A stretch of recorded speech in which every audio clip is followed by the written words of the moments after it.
राजनीति गणित कौची आप एवं कांग्रेस मेंटर जो प्रतिफलित जिनस देखागला तापाई बीजेपी आज फायदार अच्छी अपर पक्ष किंतु आ गोटे कथा स्पष्ट होची आमे मध्य जेतेबेले मेंटर पार्लियामेंट पाई लड़ुथुलु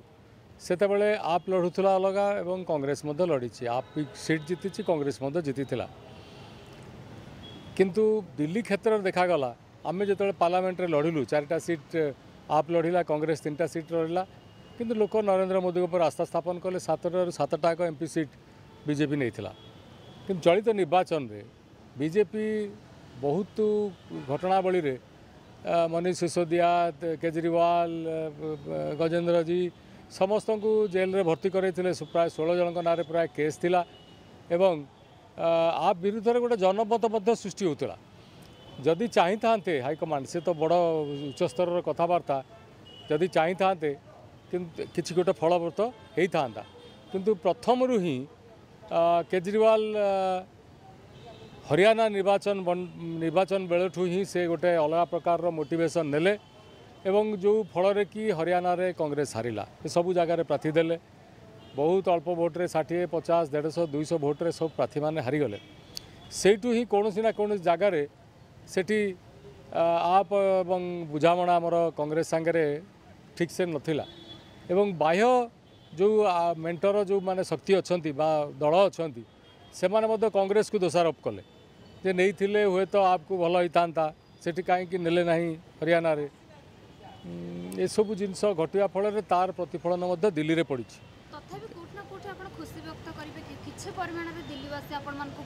नहीं दिल्ली रे गोटे जिनस होती जो परसेंटेज ऑफ वोट कमी जाइथिला एवं जोटा शीला दीक्षित समय 3 टर्म कांग्रेस गोटे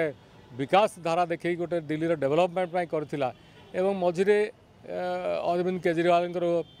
अभिवृद्धि घटिला एवं से आसिले एवं तापर जो दिल्ली रो मध्य जहाँ कार्यक्रम से कले भल करचंदी मंद करचंदी से जहाँ होती कौन ना कौन जगार प्रधानमंत्री नरेंद्र मोदी ये जिनिस को देखिकी से कहते एवं लोक पाखे एस्टाब्लीश कले जे आपण मैंने दिल्ली रे केंद्र सरकार अच्छी राज्य रे आउ गोटे सरकार रही जो थे कि करप्शन अमक ढिमक रोचे लोकंर किसी कार्य हो पारनी मुझे जो लोक कथबार्ता करी से कहते जे एलजी सबू कम प्रति कंठरोध करुँच केस होची ये होची दिल्ली रे आमर मौलिक सुविधा गुड़िक सेगुड़िक ठीक भाव में प्रतिफलित हो पारना जो कि आवश्यकता रही राज्य में गोटे चेंज एवं बीजेपी गोटे नुआ स्ट्राटेजी नेला सेठी जे जो व्यवस्था गुड़िक आप करुला कांग्रेस भी प्रतिश्रुति देता लोक मागणार देवाई से बिजुली हो पानी हो सुविधा हो महिला मानी हो से पूरा खोलीदे समस्ते सबू दल बीजेपी देती कांग्रेस से आश्वास देता एवं केजरीवाल खोलीदे तो लोक देखिले केंद्र सरकार अच्छा सी बोधे ये राज्य में रहीगले आमको ये जिनस गुड़िक सुविधा मिल जाव तेणु तार प्रतिफलन बर्तमान देखा मिलला बीजेपी सरकार आसी किंतु कांग्रेस ता गोड़े निजे ठिया 20-22 जगार आम निजे माने भल प्रतिद्वंदिता करुचु वर्ष नहीं खुशी खाली नुहे से आम केते दिन आमती अवस्था रहा कथा तेणु आमर नेतृवर्ग चिंता कर से लाइट्रे आम कांग्रेस लोक भी चिंता करुले जे आटलिस्ट कांग्रेस निजे रहू कांग्रेस दुर्बल हो गले ये सब जिनस गुड़िक घटी घटी जाऊँच राजनीति दृष्टिकोण आप भी रहू रेजिनाल दल आमर किसी कहबार ना आप सृष्टि है कौटू कांग्रेस डैमेज होती कांग्रेस को बदनाम कर सृष्टि तेणु कांग्रेस निज गोड़े ठिया हम एवं निजे शक्तिशाली हम ये कथाटा हाईकमांड चिंता कर तलर लोक भी चिंता कले तेणु बर्तमान निर्वाचन में निश्चित बीजेपी जीति आमर खुशी नुहे किंतु बीजेपी की लोक जेहेतु भोट देती गणतंत्र प्रक्रिया आम कहवा ठीक अच्छे जनमत को स्वागत करा पड़ो एवं माने शुभेच्छा अभिनंदन भी जनाया पड़ो किंतु कांग्रेस को भारत वर्ष में गणतंत्र को संविधान को रखापी कांग्रेस ठिया हवा दरकार निश्चित भाव में ये इलेक्शन सरलापर हम एवं मोर जहाँ धारणा हुए आहरी चेंजेस आहरी शक्तिशाली हाँपाई मजबूत ही काम करा पड़ो दिल्ली जनता राय दिल्लीवासी को खुशी देती जो कथा आम बारंबार कहूँ जे केजरीवाल नुहे से फर्जीवाल एवं आम आदमी पार्टी नुह से गोटे खास आदमी पार्टी एवं दिल्ली लोक केजरीवाल जो मिछ आउ दिल्ली केजरीवाल जो नोटांकी आपको चिन्ह पारिछंती एवं प्रधानमंत्री नरेंद्र मोदी जो सारा देश में लोकप्रियता ग्रहणीयता ସେଇଟା ଦିଲ୍ଲୀବାସୀଙ୍କୁ ଛୁଇଁଛି ଏବଂ ଦିଲ୍ଲୀବାସୀ ମୋଦି ଗ୍ୟାରେଣ୍ଟି ଉପରେ ଭରସା କରିଛନ୍ତି। କେଜରିୱାଲଙ୍କର ମିଛ ବାହାନା ଏବଂ ମିଛ ପ୍ରତିଶ୍ରୁତି ଆକୁ ଦିଲ୍ଲୀବାସୀ ପ୍ରତାରଣା କରିଛନ୍ତି। ଏବଂ ପରିବର୍ତ୍ତନଟା ଦେଖନ୍ତୁ, ଯେଉଁ 2013 ମସିହାରେ ଯେଉଁ ଅଟୋ ଆସୋସିଏସନ୍ କେଜରିୱାଲ ପାଇଁ ପ୍ରଚାର କରୁଥିଲା,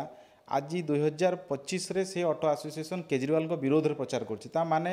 এইটা ହିଁ ପ୍ରମାଣିତ କରୁଛି ଯେ କେଉଁଭଳି ଭାବରେ କେଜରିୱାଲଙ୍କ ମଡେଲ, କେଜରିୱାଲଙ୍କ ସରକାର ଯେଉଁ କଥା କୁହାଯାଉଥିଲା ଏ କେବଳ ମିଛରେ ଥିଲା। ଏବଂ ଯେଉଁ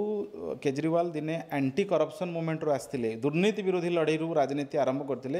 ସିଏ ଯେତେବେଳେ ମଦ ଦୁର୍ନୀତିରେ ବନ୍ଧା ହେଉଛନ୍ତି, ଆଉ ଦିଲ୍ଲୀରେ ଗୋଟେ ବିୟର କିଣିଲେ ଆଉ ଗୋଟେ ବିୟର ଫ୍ରି ବୋଲି କୁହାଯାଉଥିଲା, ତାକୁ ଦିଲ୍ଲୀବାସୀ କେଉଁଠି ନା କେଉଁଠି ହୃଦୟଙ୍ଗମ କଲେ ଯେ କେଜରିୱାଲ ସରକାର ଯଦି ଆଉ 5 ବର୍ଷ କଣ୍ଟିନ୍ୟୁ କରିବ, ଦିଲ୍ଲୀକୁ ଏମାନେ ନର୍କ ବନେଇଦେବେ, ଦିଲ୍ଲୀରେ ଆଉ ସାଧାରଣ ଲୋକ ରହିପାରିବେ ନାହିଁ। ତେଣୁ ଦିଲ୍ଲୀବାସୀ ସଠିକ୍ ନିର୍ଣ୍ଣୟ ନେଇଛନ୍ତି। ପ୍ରଧାନମନ୍ତ୍ରୀଙ୍କ ମୋଦିଙ୍କ ଭିଜନ୍ ଏବଂ ଦିଲ୍ଲୀ ଗୋଟେ ସୁସ୍ଥ ସହର ହେବ, ଦିଲ୍ଲୀର ସାଧାରଣ ଲୋକଙ୍କର ଯେଉଁ ସର୍ବନିମ୍ନ ମୌଳିକ ଆବଶ୍ୟକତା ଯେଉଁଟା କେଜରିୱାଲ ସରକାର ହେଉନଥିଲା, ଦିଲ୍ଲୀର ବିକାଶ ଏବେ ମୋଦି ସରକାରଙ୍କ ହାତରେ। ଏବଂ ପୁରା ଆଶାବାଦୀ ଏବଂ ଯେଉଁଭଳି ଭାବରେ ମ୍ୟାଣ୍ଡେଟ୍ ଆସିଛି, କଂଗ୍ରେସ ପୁରା ଶୂନ ହୋଇଯାଇଛି। ଅରବିନ୍ଦ କେଜରିୱାଲ ସମେତ ମନୀଷ ସିସୋଦିଆ ଭଳି ବଡ଼ ବଡ଼ ନେତା ହାରିଛନ୍ତି। ତେଣୁ ଇଏ ପ୍ରମାଣିତ କରୁଛି ଗୋଟେ ଆଣ୍ଟି ଇନକମ୍ବାନ୍ସି ବା ସରକାରୀ ବିରୋଧୀ ହାୱା ଦିଲ୍ଲୀରେ ଜବରଦସ୍ତ ଥିଲା। ଏବଂ ଦିଲ୍ଲୀବାସୀ ଯେଉଁ ସଠିକ୍ ନିର୍ଣ୍ଣୟ ନେଇଛନ୍ତି, ସେଥିପାଇଁ ଦିଲ୍ଲୀବାସୀଙ୍କ ତରଫରୁ ଧନ୍ୟବାଦ। नहीं ସେଇଟା ଆପଣମାନେ ଆକଳନ କରୁଥିଲେ, କିନ୍ତୁ ଭୋଟ ପରସେଣ୍ଟ ଦେଖନ୍ତୁ, କଂଗ୍ରେସ ଗତଥର 4% ଭୋଟ ପାଇଥିଲା, ଏବେ ବି 6% ଭୋଟ ପାଇଛି। ତେଣୁ ମାତ୍ର 2%ର ଭୋଟ କଂଗ୍ରେସର ବଢ଼ିଛି। ତେଣୁ ଯେ କଂଗ୍ରେସ ଯେ ବହୁତ ବଡ଼ ଏମିତି ଆମେ ଭାଷଣ କରୁଥିଲେ ଯେ ଯାতে ଯେମିତି କଂଗ୍ରେସ ନିର୍ବାଚନ ଲଢ଼ୁଥିଲା ବେଳେ, ମୋତେ ତ ମୁଁ ତ ଶିଲା ଦୀକ୍ଷିତଙ୍କ ପୁଅ 4000 ଭୋଟ ପାଇଛନ୍ତି। 4000 ଭୋଟ ତ ନୋଟାରେ ବି ପଡ଼ୁନାହିଁ, ନୋଟାରେ ତାଠୁ ଅଧିକା ଭୋଟ ପଡ଼ୁଛି। ତେଣୁ ଅନେକ ଜାଗାରେ କଂଗ୍ରେସ ବୋଧେ 70ରୁ 40ରୁ 45 ଜାଗାରେ ସେମାନଙ୍କର ଅମାନତ ଜବ୍ତ ହେଉଛି, ଏଫ୍ଡି ହରାଉଛନ୍ତି। ତେଣୁ କଂଗ୍ରେସ ସେମିତି ବହୁତ ଇମ୍ପାକ୍ଟ ନାହିଁ। ହାୱା ହେଉଥିଲା, ପ୍ରଚାର ହେଉଥିଲା, କିନ୍ତୁ 4% ଭୋଟ ମାତ୍ର 6% ହେଇଛି। ଲଢ଼େଇ ଥିଲା ଆମ୍ ଆଦମୀ ପାର୍ଟି ଆଉ ଭାରତୀୟ ଜନତା ପାର୍ଟି ବିରୋଧରେ ଏବଂ ସିଧାସଳଖ ଭାରତୀୟ ଜନତା ପାର୍ଟିର ମ୍ୟାନିଫେଷ୍ଟୋ, ଭାରତୀୟ ଜନତା ପାର୍ଟିର କ୍ୟାମ୍ପେନ୍, ଭାରତୀୟ ଜନତା ପାର୍ଟିର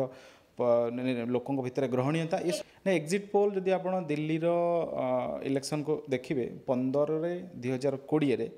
ଏବଂ 25 ମଧ୍ୟ ହେଲା ସମାନ କଥା। 3ଟି ଜାଗାରେ ଏକ୍ଜିଟ୍ ପୋଲ୍ ଯାହା କହିଛି ତାହା ଘଟିଛି। 15ରେ କହିଥିଲା